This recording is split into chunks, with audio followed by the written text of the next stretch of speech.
Ya es hora de comenzar a combatir a los ateos, físicos, matemáticos, sociólogos, antropólogos, arqueólogos ateos, escépticos, agnósticos, estudiosos, maestros universitarios. Ahora el próximo mes tengo una conferencia de líderes en una universidad en Omaha, Nebraska, la pueden ver en nuestra página de internet, con puro personas de nivel universitario en Estados Unidos, maestros también, muy preparados todos. Y ya podemos pararnos enfrente de cualquier plataforma como cristianos con este libro por delante. Porque este libro debate todo argumento y toda altivez que se levanta contra el conocimiento de Dios. Y el sistema de pensamiento de la Biblia hace pedazos cualquier sistema de filosofía humana. Tenemos las armas, las municiones, cargados en nuestras vidas, en nuestro corazón, para poder presentar defensa de la esperanza que hay en nuestras vidas. En este mensaje acerca de las evidencias de la existencia de Dios, vamos a comenzar a hacer algunas preguntas o interrogantes, las cuales vamos a ir contestando y vamos a ir desbaratando filosofías y argumentos en contra de la existencia de Dios. Esto es muy importante para todos ustedes por la televisión que nos ven, que están en la universidad, a sus maestros como estudiantes en la secundaria, en la primaria también, para que tengas armas y puedas contestarle a los maestros la absurda e irrazonable manera de pensar de negar a Dios. ¿Es razonable creer en Dios? O sea, partiendo del razonamiento, ¿es razonable creer en Dios o es irrazonable creer en Dios? ¿Puede probarse la existencia de Dios sin apelar a creencias religiosas o sin que alguien nos tenga que decir, es que tienes que creer en Dios porque es un dogma de fe? ¿Podemos probar la existencia de Dios sin que seamos obligados a creer en Dios? ¿Cómo podemos saber que realmente existe Dios? ¿O no hay manera de saber que Dios existe? ¿Existen evidencias para la existencia de Dios? Millones de personas actualmente viven completamente ajenas a la realidad de la existencia de Dios. O tal vez piensan que se fue Dios de vacaciones, o que solamente somos iguales a los animales y que existimos sin ningún propósito ni sentido para vivir. Este concepto popular puede proveerle a millones de seres humanos pues cierta libertad y autonomía, pero jamás les podrá librar de la vaciedad y de la falta de propósito para sus vidas. Continuamente estoy leyendo acerca de billonarios, deportistas famosos, artistas de cine, políticos que continuamente vemos que tienen casas de 50, 75 millones de dólares. Una serie de vehículos, ¿verdad? 10, 15 vehículos de los más exóticos que te puedas imaginar. Cuando son entrevistados estos artistas, deportistas, políticos, dueños de empresas multimillonarias, confiesan el 95% de ellos, soy una persona enteramente vacía, rodeada de cantidad de cosas y de cantidad de gente, pero en mi corazón y en mi vida soy la persona más sola del mundo. Una de ellas es un mexicano muy conocido y tal vez reconocido como el más grande millonario de México, que continuamente expresan su soledad y la vaciedad de sus vidas. Millones de personas también actualmente tienen medios para vivir, pero sin embargo no tienen significado para vivir. En Eclesiastés capítulo 6, versículo 1 y 2, el rey Salomón comenzó a examinar la vida sin Dios, porque él apostató, el rey Salomón apostató. Y cuando el rey Salomón apostató y probó esa vida sin Dios, dijo, voy a probar mi vida ahora con placeres, a disfrutar a las mujeres que tengo, tal vez drogas también experimentó con drogas, voy a hacer esto, voy a hacer aquello. Y cuando Salomón quiso salirse del control de Dios y experimentó todo lo que aparentemente el mundo le sigue ofreciendo a todos los seres humanos, Salomón concluyó y dijo en Eclesiastés 2 del 1 al 2, le dije a mi vida, voy a probar esto, voy a probar aquello, pero a la risa le digo enloqueces y al placer, ¿de qué sirve esto? Entonces, tenemos ejemplos como el de Salomón, ¿verdad? Cantidad, como repito, actualmente en políticos, deportistas, artistas, que llegan a la misma conclusión. Actualmente tenemos también contactos aquí en México, ¿verdad? Con muchos artistas que se están convirtiendo, vedettes que se están convirtiendo, como ustedes no se imaginan. Tenemos una cantante muy famosa en México, ¿verdad? Que ya levantó una iglesia, gracias a Dios, y a su iglesia asisten cantidad de artistas y cantantes famosos, y todos llegan así. Vengo, ¿verdad?, del mundo artístico, de todo el mundo me alaba mi cuerpo precioso, vedettes con unos cuerpos increíbles, parecen Barbies, y divorciadas 2, 3 veces, operadas 50 o 100 veces, o no sé cuántas veces. Levanta la mano y se les levanta la patita también cuando se mueven muchas veces, ¿verdad? Y esto lo comprobaron en el último Miss Universo. En el último Miss Universo que hubo, el 80% de las muchachas en Miss Universo, el último que hubo, menores de 23, 24, estaban todas, el 85%, tenían más de 4, 5, 6 cirugías en su cuerpo. Que más pompis, que más pantorrillas, que más esto, que más busto, etcétera, etcétera. O sea, llegan esas mujeres que no han desarrollado sus músculos, ni sus tejidos, ni sus tendones. Y como dice el más grande de los cirujanos plásticos que vive en Miami, Florida, si una mujer se opera antes de los 40 años, arruina para siempre su cuerpo. Porque los tejidos no han sido completamente afirmados, entonces se les comienza a los 30 años a deformar, o se les hace la boca así, o se les cierran los ojos, o se les jala más, y ya no son ellas. Entonces, ¿cómo es posible, verdad, que antes de esa edad ya quieran ellas meterse cuchillo? Pero todo ¿por qué? Por la competencia que existe. Es que es bella, quiero ser más bella que ella. Y desgraciadamente, si tú te metes a una telenovela, escogen a las mujeres más bonitas y a los hombres más guapos. Y creemos que así somos todos. Y no es cierto. La mayoría tenemos cara de armadillo. Entonces, Dios, y creemos y les tenemos envidia, ¿no? Y sabes que esos galanes que tuvieron esas muchachas, tú no sabes lo que se conoce como la maldición de la belleza. El precio que se paga por ser tan bello, tan guapo, tan bonita. ¿Por qué? Porque llega el momento en que esas muchachas no se conforman con uno y viene el otro millonario y le ofrece otro y se van con el otro y con el otro. Llegan a los 30, 35 años de edad, ya le entregaron su cuerpo a más de 20 hombres. Comprobaron con todos y ninguno les pudo satisfacer porque se creen tan bonitas que necesitan lo mejor. Y pueden andar de uno y en otro y en otro. La maldición de la belleza. Qué padre, ¿verdad? Que te cases con alguien mejor con cara de armadillo, ¿verdad? Y que tu matrimonio dure mucho más tiempo y que te des cuenta que un matrimonio no puede estar basado en la belleza externa. A la luz de nuestra crisis social, en el Salmo 49, el rey David escribió estas palabras.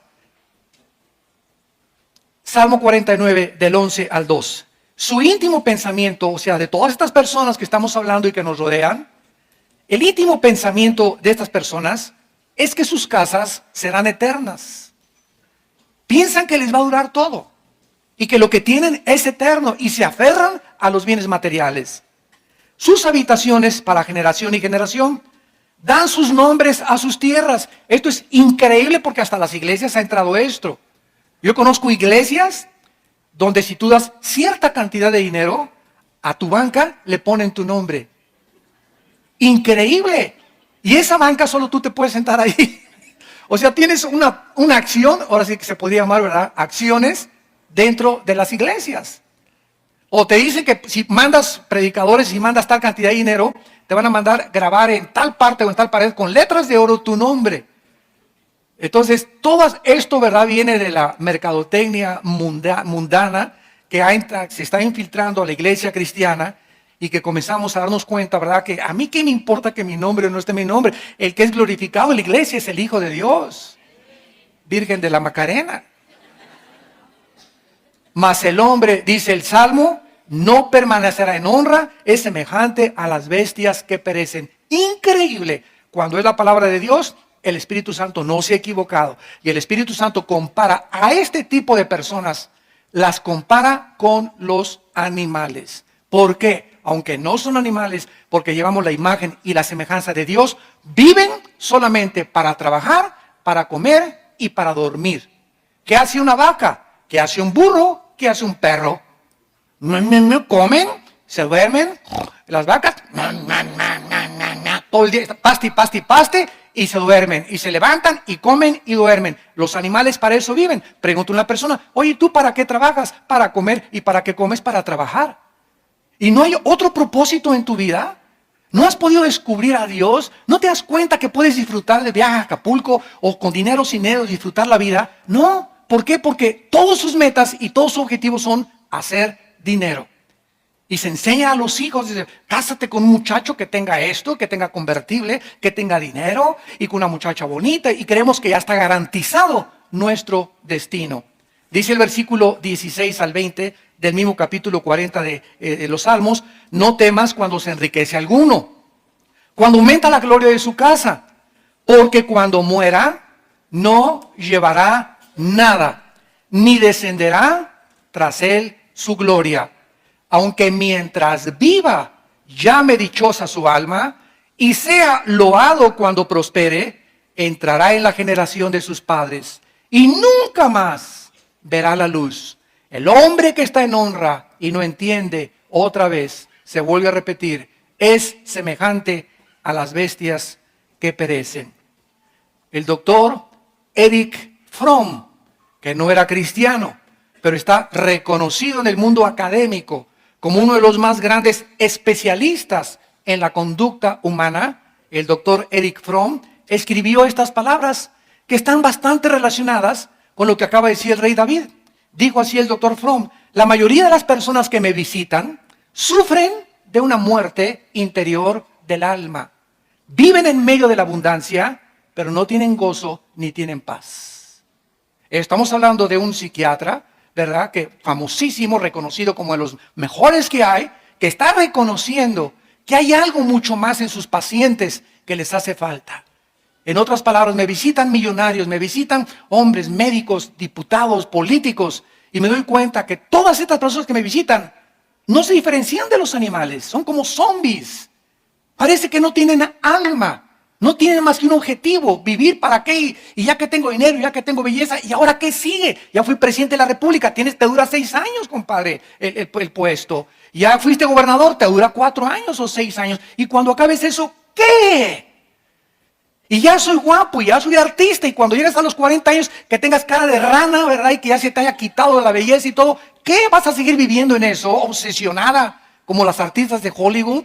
Como Elizabeth Taylor, que a los 80 y tantos años de edad se casó la niña 9 veces.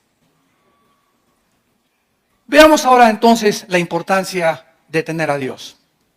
El tema de la existencia de Dios tiene muy serias consecuencias para la existencia de cada uno de nosotros.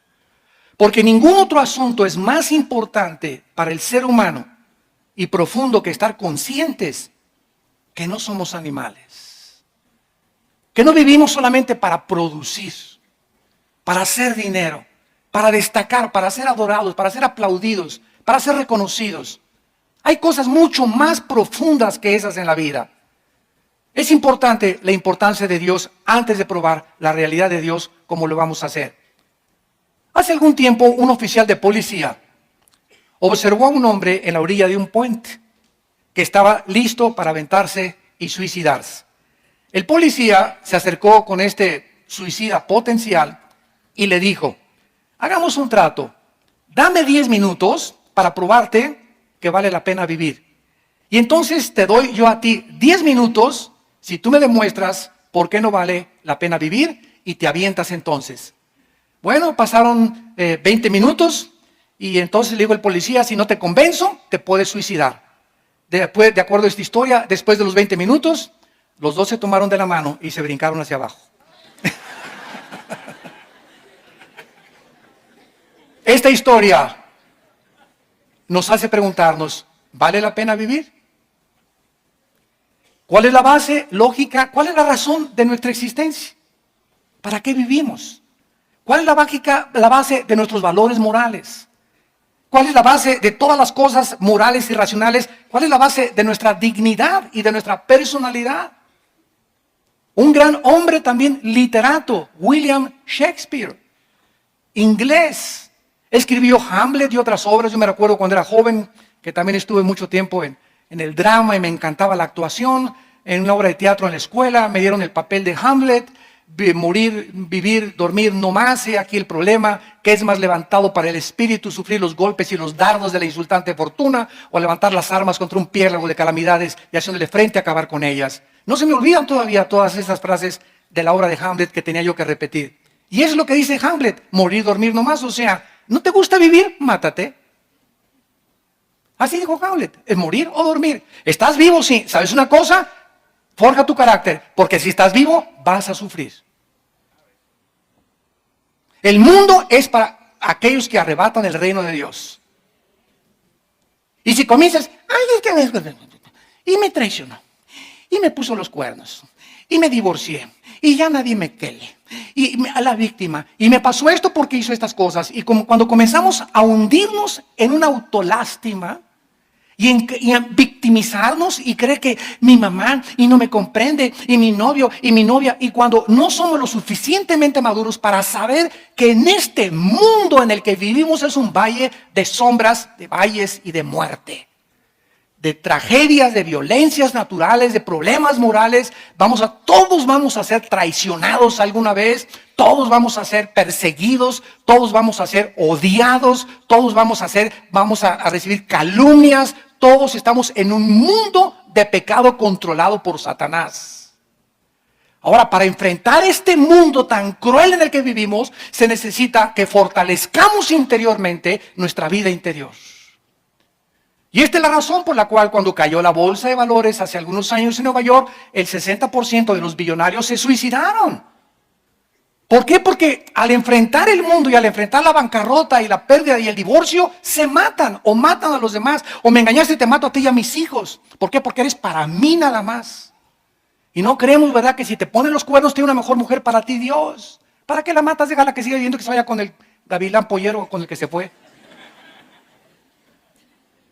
Pero se necesita, ¿qué cosa? Carácter para poder enfrentar la vida. ¿Y saben algo? Que cuando venimos a Cristo, esto es lo que el Espíritu Santo está tratando de formar en todos los soldados que pertenecemos al ejército de Cristo. Carácter.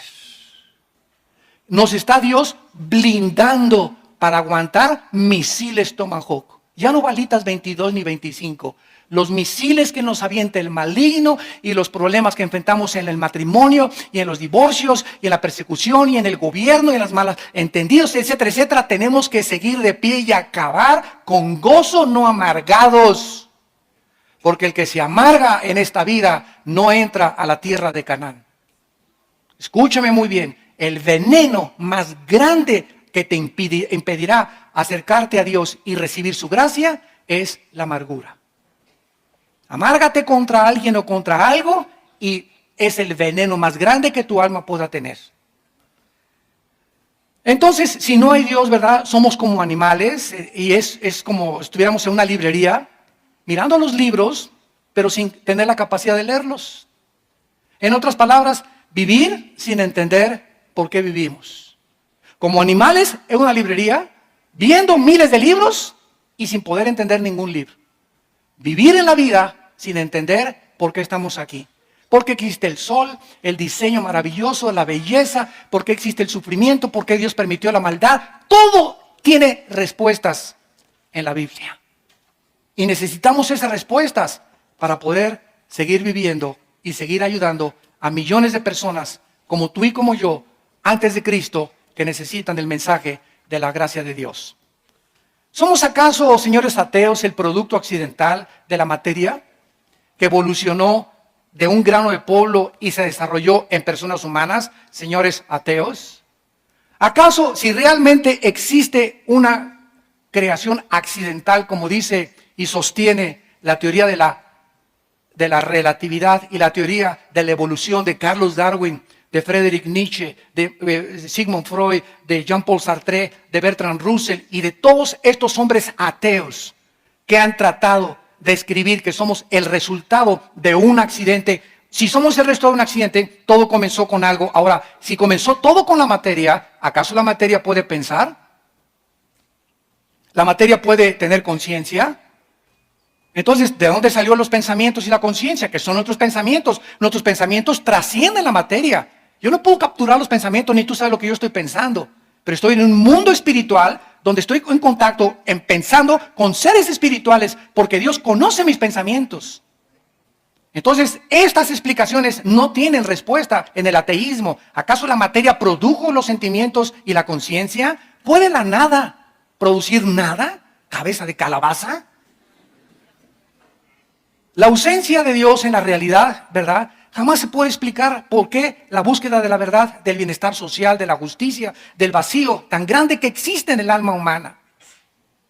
En Eclesiastés 6, del 1 al 2, el mismo Salomón volvió a decir, he visto que a muchas personas Dios les da dinero, les da fama, les da belleza, y tú envidias a la que está bonita, el que está guapo, al que tiene mejor carro, y Dios a muchas personas les ha dado muchas cosas, y tú te preguntas, como dice el Salmo 73, David, Dios mío, cuando vi la prosperidad de los impíos, casi resbalan mis pasos, dijo David. O sea, nos da envidia porque es algo natural. Oye, yo aquí estoy como cristiano, no me emborracho, no tomo, y mi compadre llega y viva la vida y viva el América.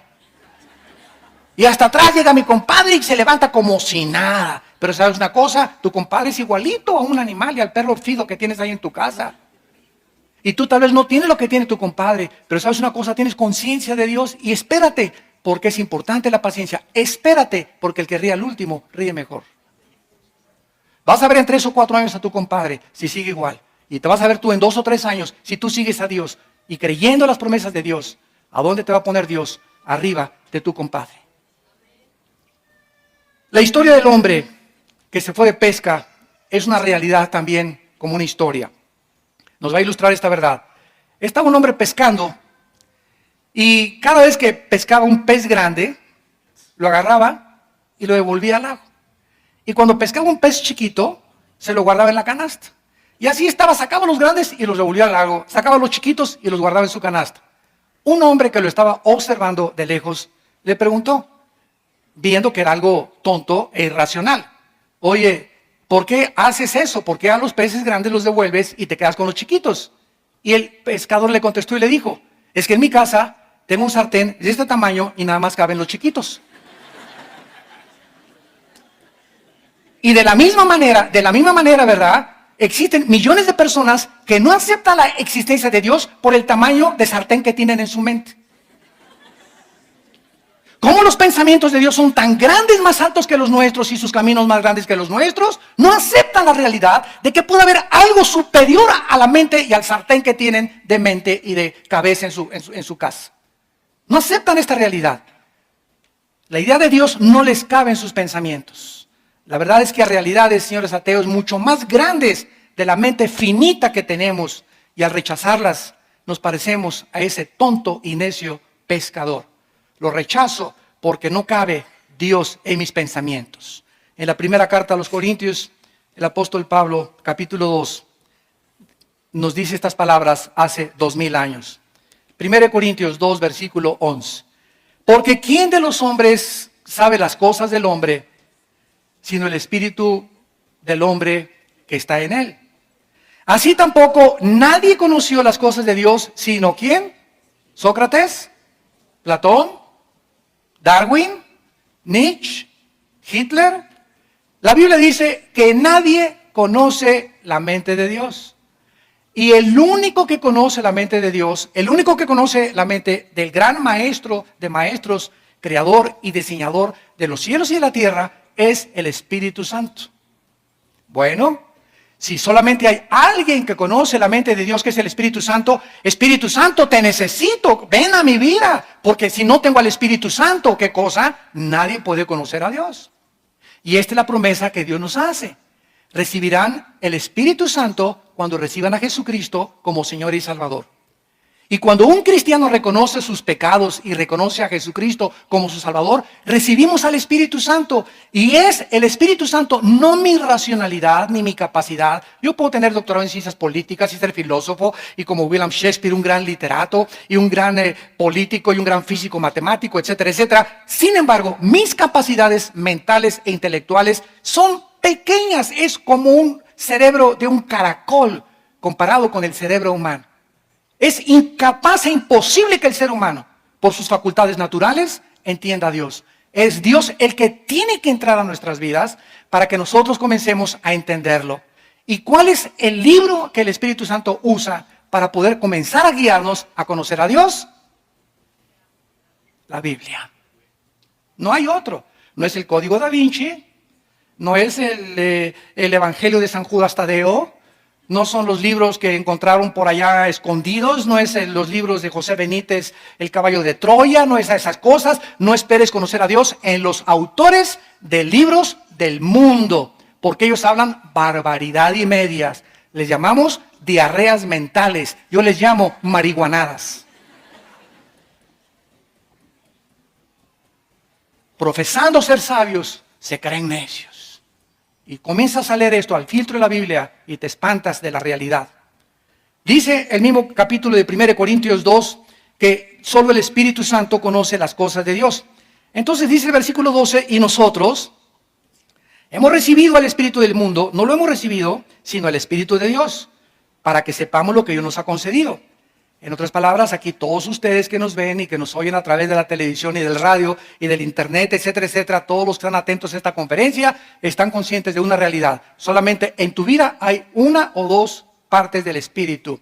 O tienes el Espíritu del mundo, por eso actúas como el mundo, por eso le crees a los autores del mundo, por eso sigues las cosas del mundo, o tienes al Espíritu de Dios. Y si tienes al Espíritu de Dios, tu vida se encuentra en una transformación. Y cada vez estás comprendiendo más a Dios y entendiendo más sus pensamientos. Cada vez hay más amor en ti, cada vez hay más paz, cada vez hay más gozo. Cada vez comienzas a producir como un árbol fruto, porque el Espíritu de Dios radica, mora dentro de ti. Y dice el versículo 13, lo cual hablamos no con palabras enseñadas por sabiduría humana.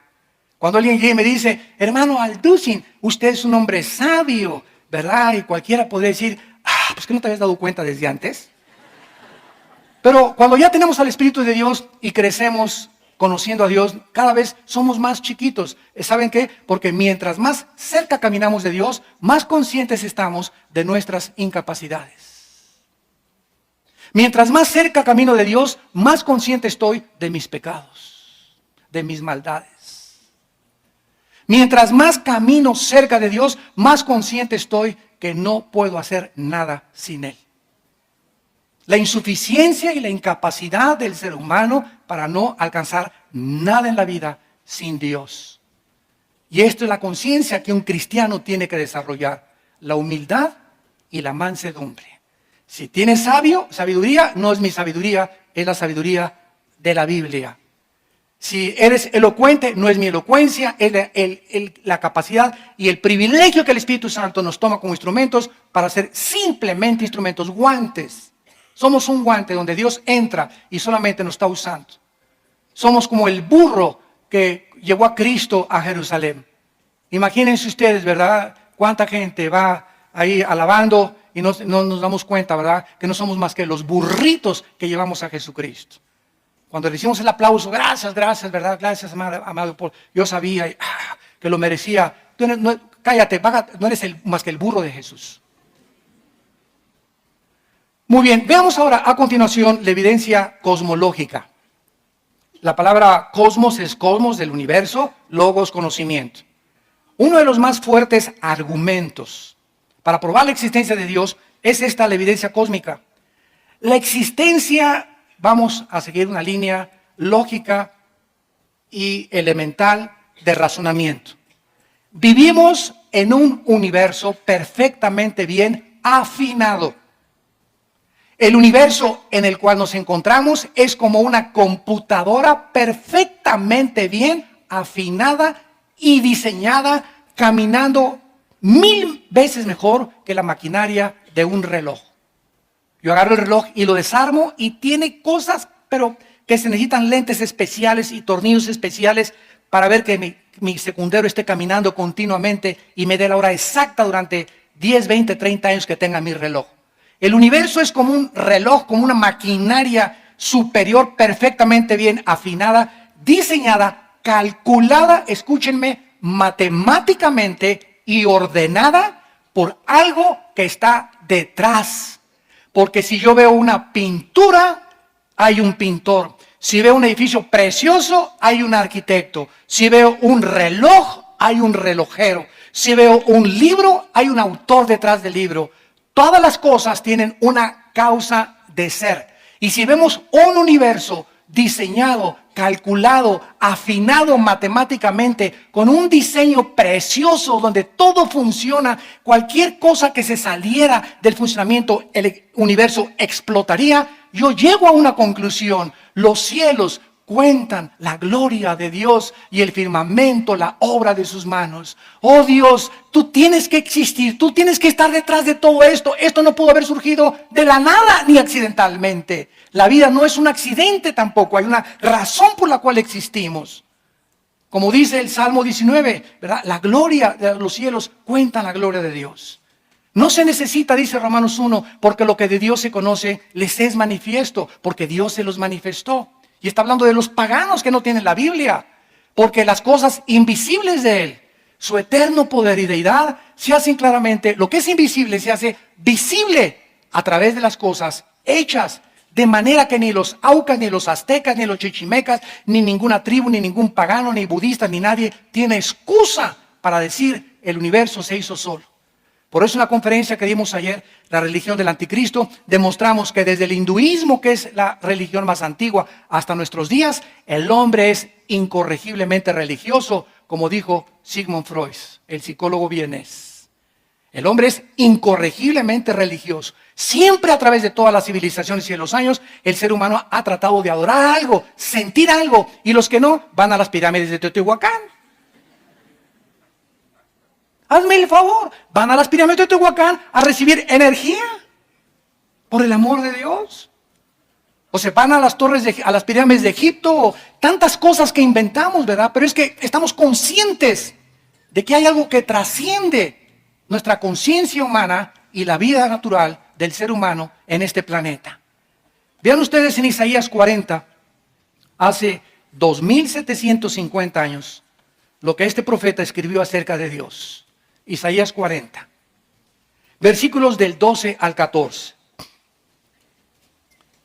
¿Quién midió las aguas con el hueco de su mano? ¿Saben ustedes la cantidad de agua que existe en el planeta Tierra? ¿Saben ustedes que 2/3 partes del planeta son agua? Y dice el profeta, guiado por el Espíritu Santo, que esta cantidad de agua cabe en la mano de Dios. Es simplemente usando comparaciones para que tengamos una ligera idea nada más de la grandeza de Dios. Con 3 dedos juntó el polvo de la tierra. Fíjense, en una mano de Dios cabe toda el agua del planeta Tierra. Le bastaron 3 dedos para los trillones de trillones, cuatrillones, quinquillones de granitos de arena que hay en el mundo. Dios los juntó con 3 dedos. Pesó los montes con balanza y con pesas de los collados. En otras palabras, cuando Dios fundó este planeta, lo midió. La tierra tiene que tener esta circunferencia. No hizo que aparezca una bola ahí flotando. Midió exactamente Dios porque Él es el gran diseñador. Y la tierra tenía que tener exactamente la curvatura, la inclinación de 23 grados y medio sobre su eje exactamente. La distancia que tenía que tener la tierra del sol tenía que ser perfectamente bien calculada, porque más cerquita del sol o el sol más rojo o menos azul no podría producir la fotosíntesis. Tendría la tierra que dar su giro en 24 horas para que nosotros no sintiéramos que estamos en la rueda de la fortuna, ¿verdad? Ahorita la tierra está girando a cierta cantidad de kilómetros sobre su eje en 24 horas y al mismo tiempo nuestro planeta está siendo trasladado. Gira y se traslada y ninguno lo siente. Pues gracias a esto Dios calculó para que el movimiento fuera perfecto y para que a través de este movimiento de la tierra y su traslación hubieran 4 estaciones del año. Para que no nos aburriéramos con puro invierno, con pura primavera, con puras hojas cayéndose en el otoño, ¿verdad? Para que tuviéramos diferencias y supiéramos que la vida tiene cambios. Hoy es primavera, ahora el otoño se comienzan a caer y así es la vida. En la vida a veces tenemos valles, ¿verdad? Donde estamos tranquilos y y hay montes que subir. Hay montes y valles. En los montes nos ejercitamos, bajamos a los valles, pero en la vida hay sombras y muerte y sufrimiento y Dios nos está entrenando para enfrentar la vida con valor. Dice en el versículo 13, ¿quién enseñó al Espíritu de Jehová? ¿Los ateos? ¿Quién puede? Si este Dios existe, estamos siguiendo solamente la ley de la cosmología. Si este Dios existe y nos ha maravillado con esta creación, ¿puede un ateo decir, bueno, mira, yo no creo en Dios, porque si Dios es Dios, ¿por qué permite que los niños se mueran? ¿Y por qué permite tantas maldades y los tsunamis y las tragedias? Bueno, señor ateo, es lo que yo les he contestado. Tú no estás dudando, fíjense, tú no estás dudando. Tú te dices ateo y me estás diciendo que eso fue lo que te guió al ateísmo. Porque el 90% de los ateos son ateos heridos, lastimados. Algo les pasó en sus vidas que se amargaron contra Dios. No pudieron explicar lo que estaba pasando y atacaron a Dios. O están atacando a alguien que no existe. Entonces yo le dije una vez a un ateo, ¿verdad? En una universidad, le dije, mira, tú no estás atacando la existencia de Dios, tú estás atacando el carácter de Dios. Entonces tú no puedes negar que exista Dios. Tu problema está que no entiendes lo que Dios hace. ¿Me van siguiendo? No entiendes lo que Dios hace. ¿Por qué Dios sí existe? Ahora, existe, ¿no? Ahora, si tú asumes que existe, entonces deja que Dios te explique y te diga qué está haciendo. Es como el niño, ¿verdad? Que llega y le dice a su papá, papito, papito, papito, ¿por qué me dijiste pum, pum, pum, pum? No me queles. Y el papá te dice, mira, chamaco, cerebro de cuija, no te voy a explicar ahorita, o sea, no me vas a entender, pero a los 8 o 9 años de edad vas a entender que el amor tiene dos manifestaciones. Te amo cuando te abrazo y te amo cuando te hago pum, pum, pum. Porque si hay amor sin disciplina es sentimentalismo. Y si hay puro pum, pum, pum, es dictadura.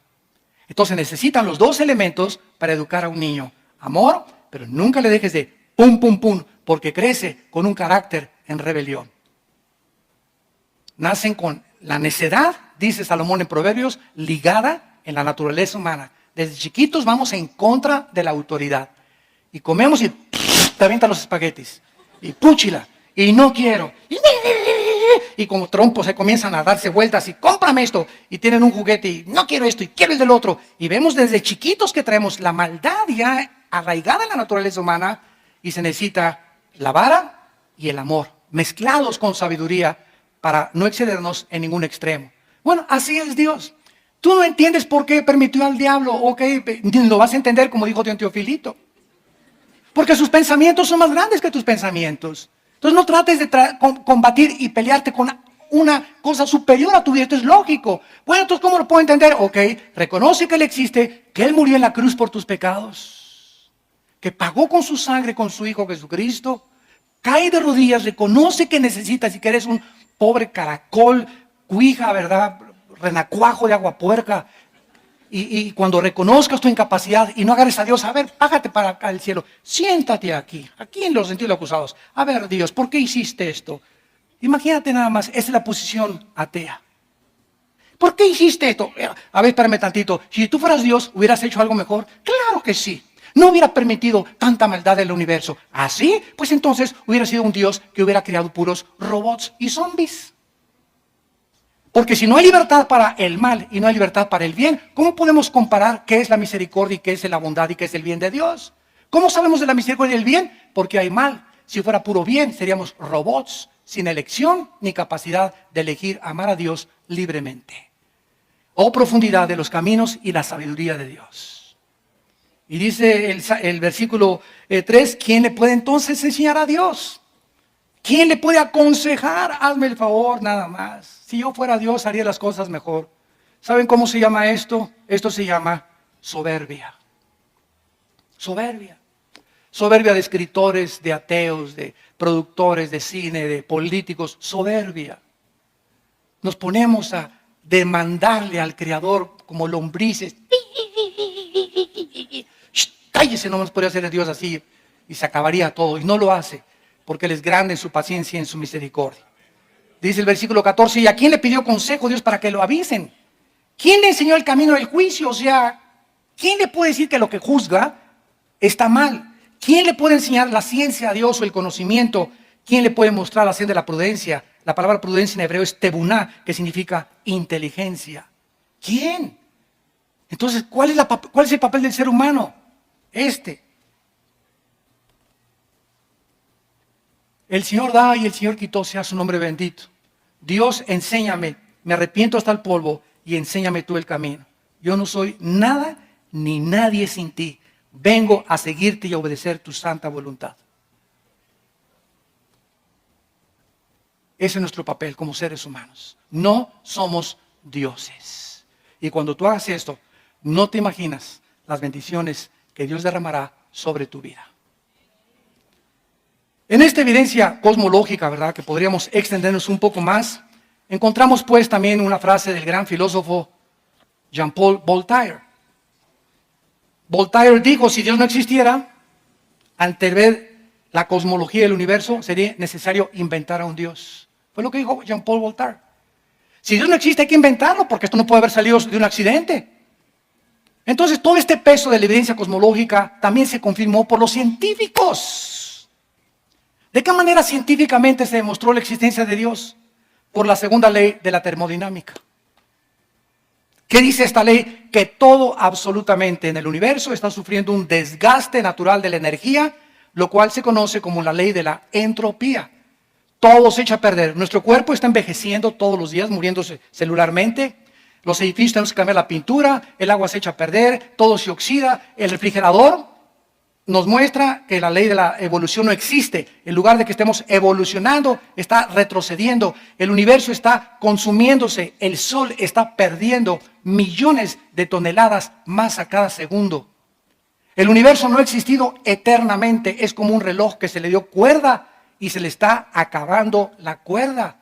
Y los científicos lo reconocen. Sin la ley de la entropía o de la segunda ley de la termodinámica, no existiría ninguna ciencia.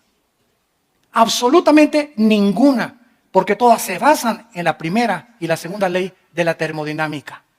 Antes de que estas leyes fueran descubiertas, la Biblia en el libro de los Hebreos, capítulo 1, ya hace 2000 años, decía estas palabras. Hebreos capítulo 1, versículo 10.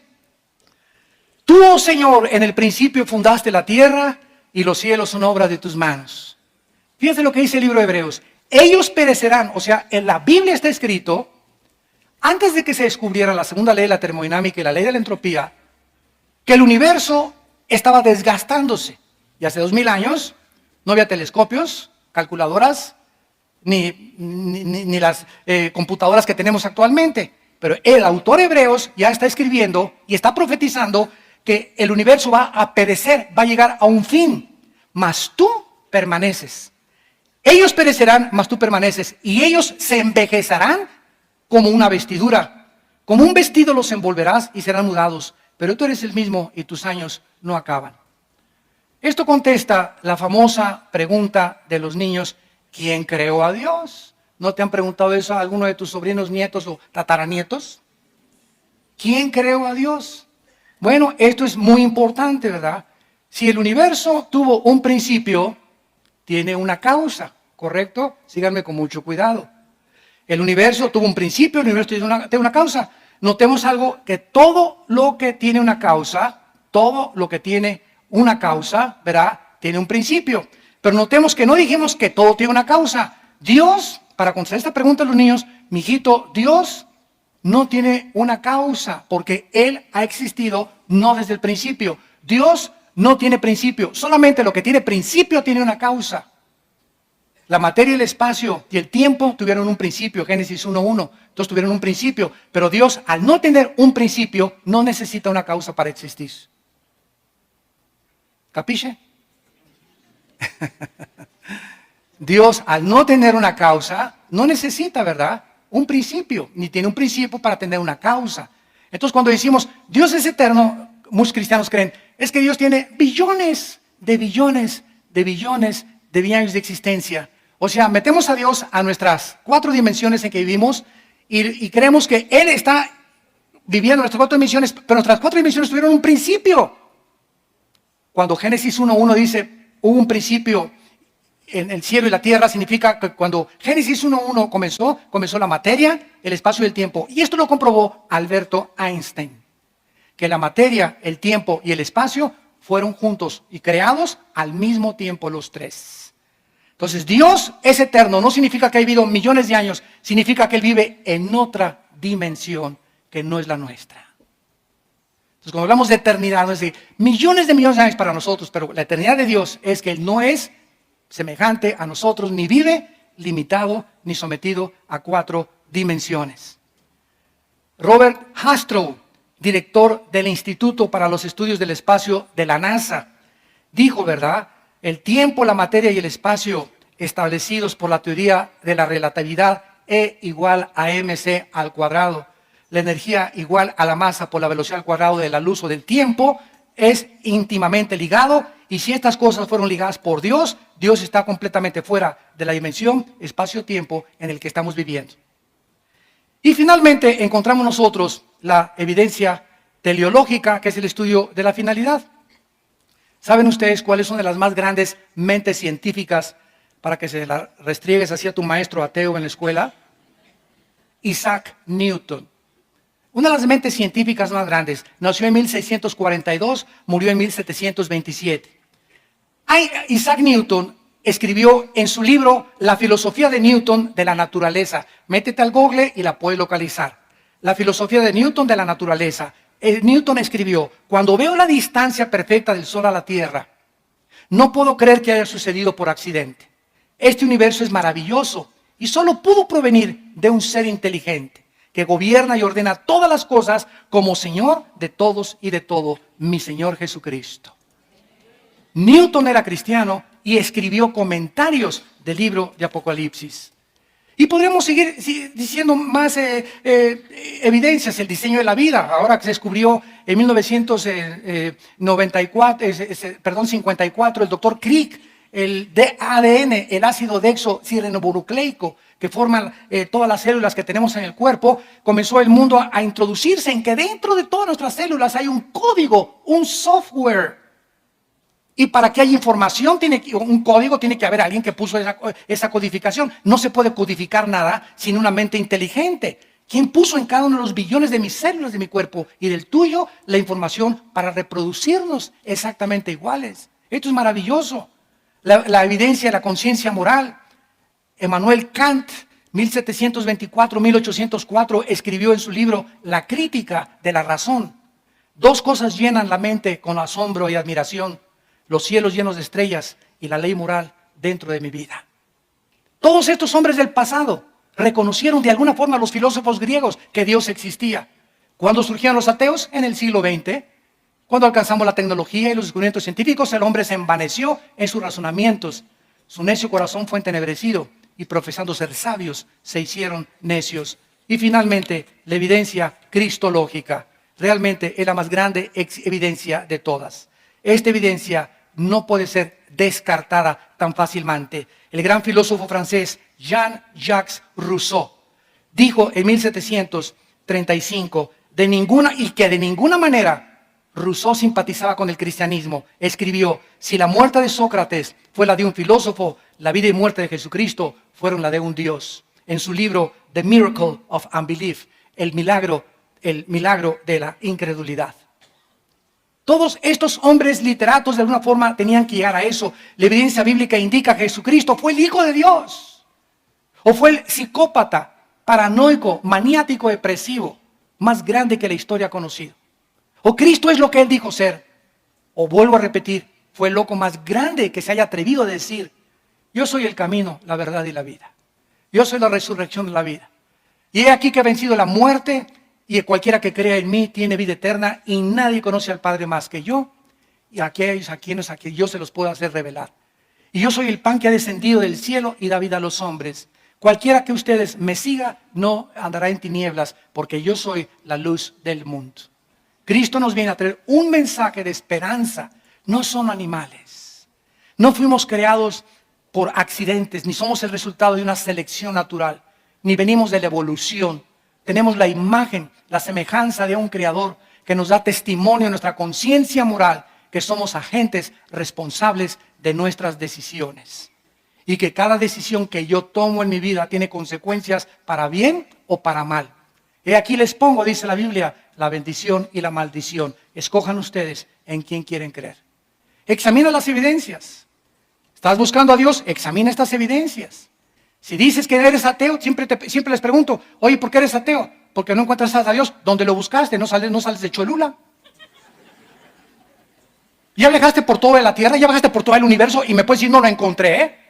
Como dijo Yuri Gagarin, el astronauta ruso, para terminar, fui al espacio y no encontré a Dios. Y le contestó un astronauta cristiano americano: si tú hubieras salido de la nave, lo hubieras encontrado. Padre, te damos gracias por tu palabra.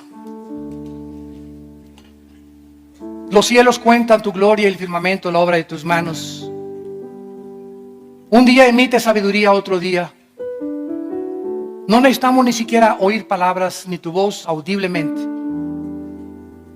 porque lo que tú nos has dado a conocer lo podemos percibir por el diseño, el orden, el cálculo, la belleza que nos rodea. Un universo perfectamente afinado como una máquina que funciona de acuerdo a tus leyes que has establecido para que nosotros podamos vivir. No solamente bajo las leyes de la gravitación y las leyes físicas de la entropía, sino que nos has dado leyes morales. Los 10 mandamientos, para que sepamos que no somos dioses y que debemos seguir, Señor, tus leyes morales si queremos que nos vaya bien, si queremos descubrir la paz y la llenura de tu Espíritu Santo, si queremos vivir con esperanza y con seguridad, porque separados de tu Hijo nunca nada podremos hacer. Muchos de ustedes en esta mañana y los que nos ven por televisión le han abierto su corazón finalmente a Dios. Gloria a su nombre. En este instante aprovecha en que el Espíritu Santo ha preparado tu corazón para invitar a Cristo como tu Salvador. Y ahí desde tu lugar dile estas palabras: Señor mío y Dios mío, perdona mis pecados, mi soberbia intelectual, mi rebelión contra tus leyes, mi insensatez, mi irracionalidad, porque ahora me doy cuenta qué grande eres, cuán lejos estás de mis pensamientos todavía, pero creo que en esa cruz tu santo Hijo Jesucristo dio su vida mediante el derramamiento de su sangre para perdonarme de todas mis maldades. Señor Jesucristo, creo que a los 3 días resucitaste de los muertos. Y como estás vivo, te pido en este instante en que mi corazón está preparado para recibirte, que entres a mi alma. Sáname, Señor. Límpiame de mis maldades. Cambia mi manera de pensar. Bendice mi familia, mi matrimonio, mis hijos, mis padres, mi trabajo, Señor.